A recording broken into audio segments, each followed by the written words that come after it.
am I planning for my aging parents who don't have enough money for retirement?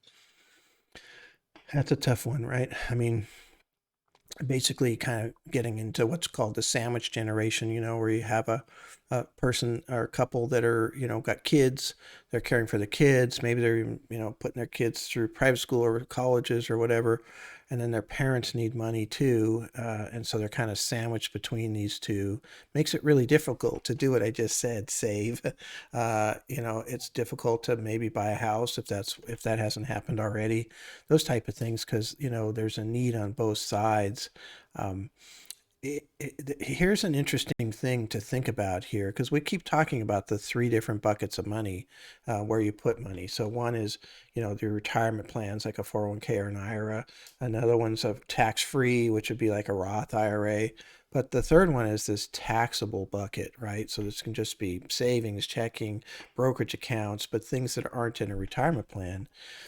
And one of the things that's important about building that up is if your parents need help, how are you going to get that if all you have is money in retirement plans and you're not really even 59 and a half yet? You can't withdraw very easily. It doesn't make a lot of sense to withdraw from your 401k because your parents need money for their care or whatever it might be. So this is the power of having that liquid asset, that you can, use to support these things. Ideally, and we've run into this in a few plans where somebody knows that there's the possibility that they're going to be taking care of one or both of their parents because they know their situation, they know what's happening. And so we'll put that in the plan as a possible future issue and try to figure out what savings rate might need to be done to make that happen.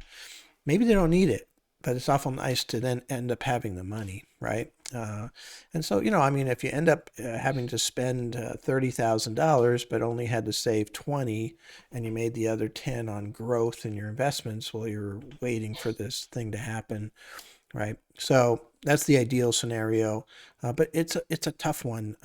Hopefully, if there's more than one child, there can be more than one person contributing also, right? I have seen that too, where everybody's kind of trying to help out, as far as that goes. Although there isn't an even income distribution amongst kids, in my opinion. Some are making more than others, so it can be a little bit interesting to see how that works. But um, it might not be solely your responsibility unless you're an only child or something, which is possible. But anyway, it's an interesting area. We don't see it within our practice because our clients are the parents with the money.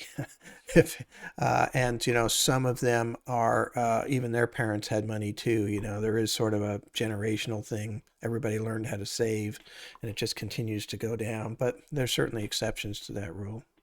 Yeah, and so there's one exception.